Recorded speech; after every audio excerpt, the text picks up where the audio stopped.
ঝন্টু বাবু, দুই পক্ষকে বলছে দুষ্কৃতী, চোর, এবং দুই পক্ষই বলছে হামলা হয়েছে। এইভাবে সাধারণ মানুষ এখানে ভুগছেন, আপনি কি করব?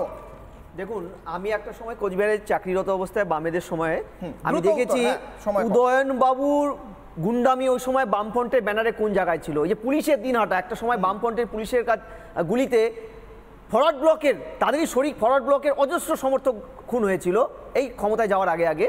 সেই সময় আমরা দেখেছিলাম যে গাজোয়ারি কাকে বলে।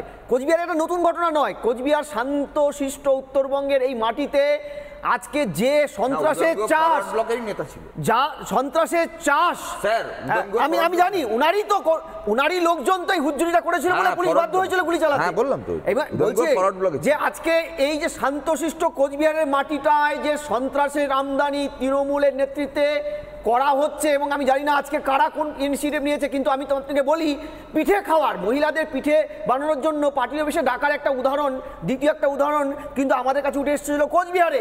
সেই সময় এই গুণধর মন্ত্রী ফেসবুকে সোশ্যাল নেটওয়ার্কে ওই মহিলার ছবি টাঙিয়ে দিয়েছিলেন। এত বড় একজন মন্ত্রী, তিনি আইন জানেন না, কার্যত কোচবিহারে রন্ধে রন্ধে সন্ত্রাসের চাষটা উনি এই কারণেই করছেন। খেয়াল করবেন, আমি একটা কথা বলে শেষ করছি, পঞ্চায়েত ভোটে বিরোধীদের অজস্র সমর্থকরা অসমে পালিয়ে গিয়েছিল ভোটের রেজাল্টের পরে।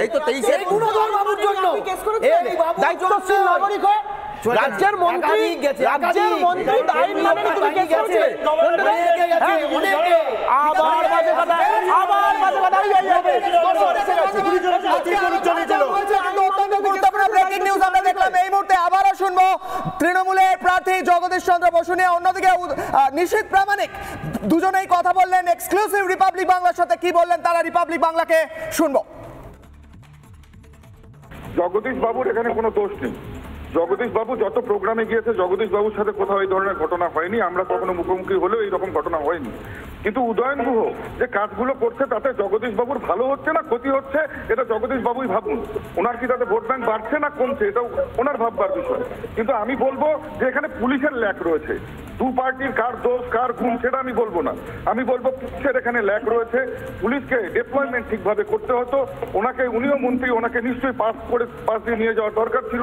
একেবারে মিছিলের ভেতরে কনভয়টা ঢুকিয়ে দেওয়া ঠিক হয়নি। এটা একেবারেই এখানে আমি বলবো যে ল অ্যান্ড অর্ডার এখানে ব্রেক হয়েছে।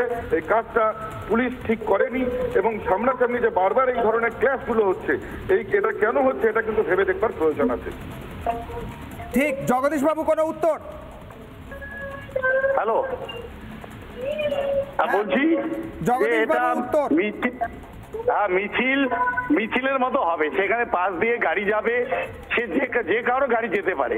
তো সেখানে গাড়ি গেলে সেটা তৃণমূল কংগ্রেসের নেতৃত্বের গাড়ি গেলে তার উপর হামলা করতে হবে। এই ধরনের কোথায় আছে এই ধরনের রাজনৈতিক সৌজন্যতা?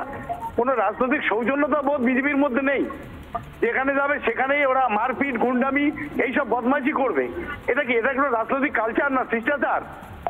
আমরা ভেবে অবাক হচ্ছি যে একটা রাস্তা দিয়ে ওরা মিছিল করতে পারে, সেখানে অন্য লোক কি রাস্তা দিয়ে যাবে না সেখানে?